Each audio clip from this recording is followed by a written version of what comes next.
Hi, my name's Charlie King, and welcome to The Mentor's Moment. Here we answer questions asked by real dads seeking insight, advice, or a new perspective on something they're facing in their lives. In today's question, a dad asks, how can one balance fatherhood and career? This is a great question. This idea that we're going to find some magical place where there's a balance between home life and career life, it's actually kind of a joke.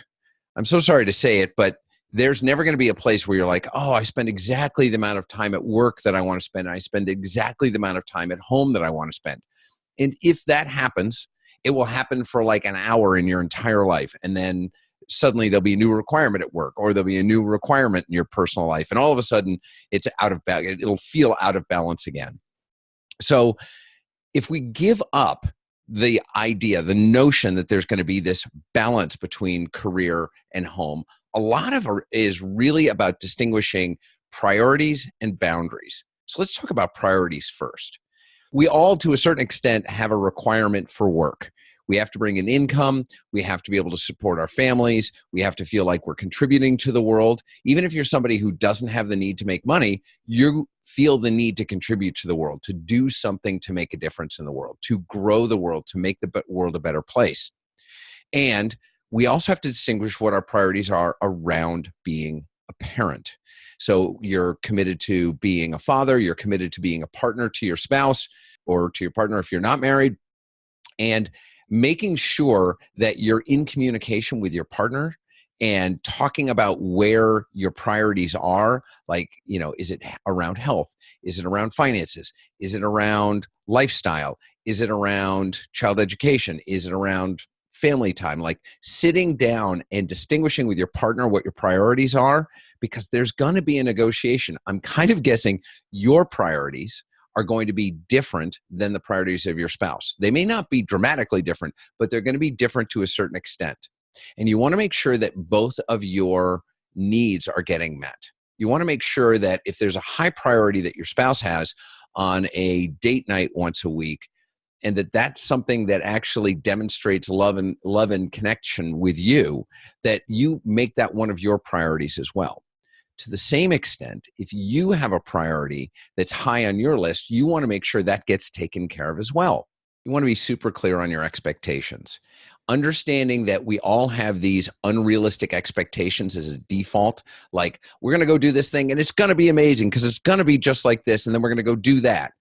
Well, very often when you show up, it isn't exactly like that. And it can really set us up for feeling like we've either failed or it was a horrible experience or some other negative emotion. But understanding what the clear expectations that we have for things are is like, I expect that when we raise kids that there's going to be an expectation of chores that they're going to have to do around the house, that there's going to be weekly chores that everybody has to do around the house. And I would like to partner with you to figure out what that looks like and how we can make that work forward. And invite your partner, your spouse, to do the same. What are your expectations? What does it look like for us to be living together with kids? What does it look like? What's not working? You seem to have expectations. And where there's a gap in expectations is when there's upset. When there's uncommunicated upset at home, it's clear that somebody had an expectation that's not being met. Now, whether it's a reasonable expectation or not is kind of unknown, and you won't know until you start talking about it. But where you can find that there's an expectation that's not being met is when you have an uncommunicated upset at home. And while it may be uncommunicated in words, when your partner's upset, we all know it. Oh, this one I really want to talk about is structures of support. Wherever you are, whatever you're doing, you want to make sure that you put in place structures for support. These are structures that support you wherever you're at in your business and in your life to make sure that you're continually showing up the way you want.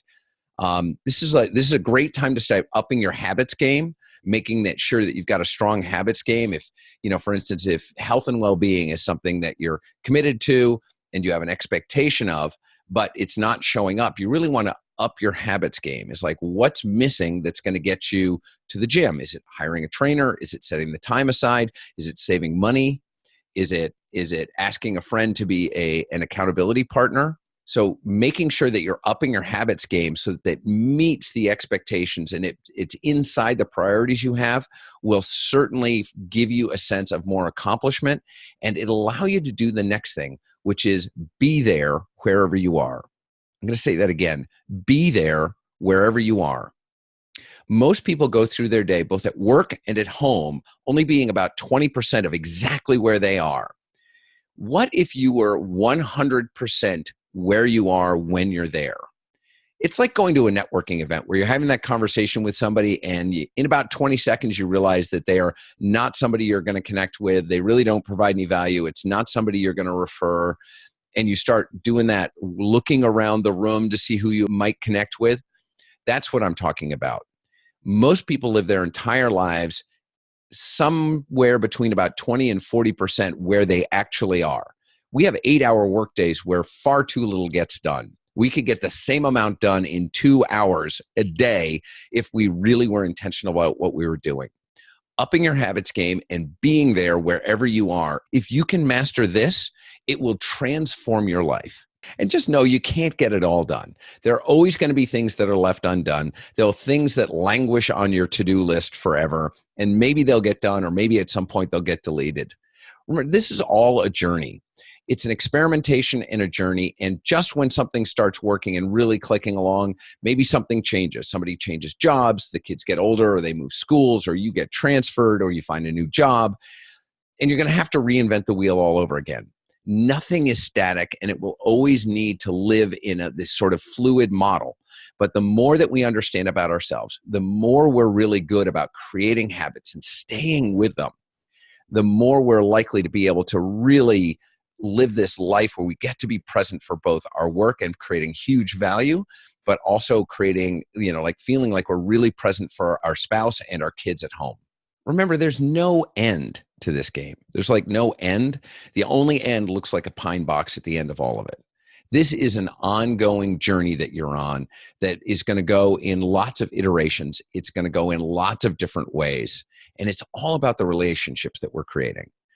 Your relationship with your spouse and partner, your relationship with your kids, your relationships with the men around you are going to be more of a definition of your life than your title or your income or your influence.